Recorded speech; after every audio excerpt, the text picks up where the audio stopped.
Welcome to Beautifully Ruined, the podcast where we believe that being beautifully ruined isn't the end, but the beginning of a remarkable journey. I'm your host, AD Calgon, and guys, we have made it to episode number 16. And today, guys, I was just thinking, I want everybody to be great. I want you to be great, your daddy to be great, your mama, your cousin, your brother, your sister, even people who don't even like me. I want you all to be great. But can you do me a favor? Can you do me a huge favor? Can you please stop coming to Houston to be great? I'm just saying, our freeways are not built for all of America and everybody from every other country coming here wanting to be great. I sincerely want you to be great. I really do. Just not here. Our freeways aren't built for it. And if you are determined to come here and be great, there's a few things that you have to know before you get here, right? First of all, you can't come here driving the way that you drove from wherever you came. Second off, that far left lane, that's the lane for people who got a little ticket money. That's not for you to go the speed limit in. That's for you to go above and beyond in that lane. Now, that far right lane, that's where you do the speed limit. Anything in between, you need to be pushing it. And then third of all, before you leave your house, I don't care if the destination that you're headed to, you've been there 5,500 times. I need you to put it in your GPS. I need you to notate where you're going, GPS, Google Maps, whatever it is you use before you leave your house. And that's done for a number of reasons, because I don't need you trying to figure it out when you're on your way there. Second of all, you never know in Houston what may come up in between you and where you're trying to go, even if you've been there 50 million times. And you just may need to be ready to pivot, okay? Trust me, thank me later. But all jokes aside, this really just got me thinking that, maybe you're like this. I know I've been like this at one point in time, where I thought that I always needed a fresh start. I needed a new job. I needed a new place. I needed a new spouse. I needed a new location. I just need to go somewhere where they didn't know my name, right? And to be honest with you, in a lot of scenarios, maybe it is the environment. But what I begin to realize that sometimes it's not the environment. It's the person in the mirror. It's both you and I running away from ourselves. And why do I say that?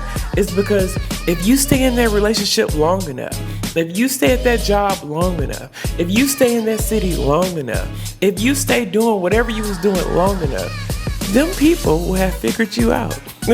They would have figured you out, and they would have either questioned you, they would have either demanded that you level up, they have either, advised you to correct whatever things where you were going wrong. And a number of things probably went through your head where I don't need the correction. I'm not changing nothing. I'm not leveling up. I'm not worrying about whatever they said. I'm just going to go find a new place. And I'm going to start anew, right? And you tell yourself, I'm going to do it differently there. But what happens? You and I both already know what happened. We know what happened when you moved to Atlanta. We know what happened when you moved to Dallas. We know what happened when you moved to California. We know what happened when you moved to New York. You went and did the same thing over and over again. And you did the same thing in that new relationship. You did the same thing in that new job. And you did the same thing basically in all these different scenarios. And that leads me to believe, friend, and once again, this comes from a good place, that maybe it isn't the job. Maybe it wasn't the spouse. Maybe it wasn't the city. But the thing that needed changing was you. And you have been running away from that change. You have been running away from that correction.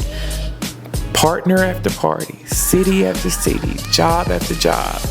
And when will it come to a point that you realize that, I needed a change. The reason that I got that no, the reason that I got that rejection, the reason that I got that correction wasn't for me just to change my circumstances. It was so that I could change. And I just find it interesting that a lot of us think that, when I get that new job, I'll do this. When I get that ideal spouse, I'll do that. When I get this X amount of money, I'll do this and I'll do that. But the reality of it is, 9 times out of 10, you're going to do the same thing that you were doing right now. Why? Because you haven't did the work to change within you.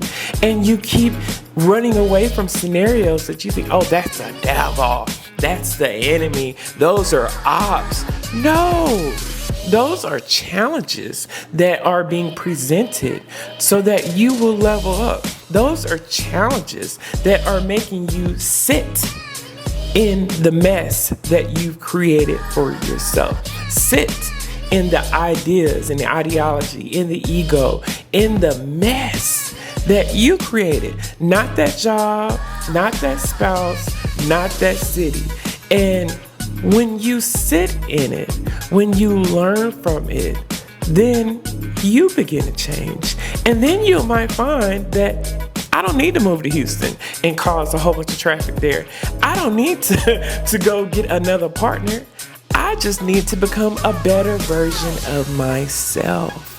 That's all that they were requiring of me. That's all that they were asking of me. So I challenge you today, my friends. I challenge you today to not look at that no, not look at that rejection, not look at that call for correction as a bad thing, but as a call for you to elevate, a beacon of light saying, hey, that's not the way, this is the way. And for you to look within, build within. And I know it's hard. It hurts our ego. And especially when we realize that you are not as perfect as you thought you are. You are not as, you're not the greatest employee that you just knew you was. You're not the greatest spouse that you said and thought you was. You are not even the most greatest citizen or person that lives in whatever environment that you are.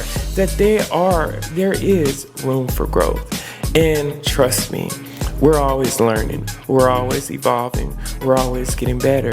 And if you're not, you're only stagnant, and no place will change that. No new job will change that. No amount of money will change that. You will be that same person in all those different scenarios.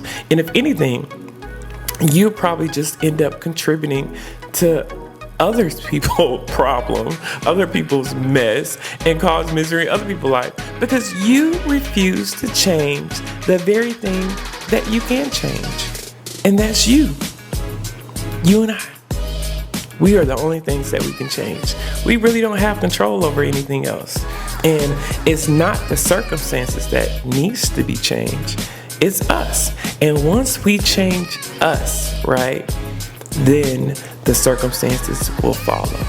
We'll make better choices. We'll make better decisions. We'll have better perspectives. We'll be more open. We'll be more coachable. We'll learn from them. We'll grow from them.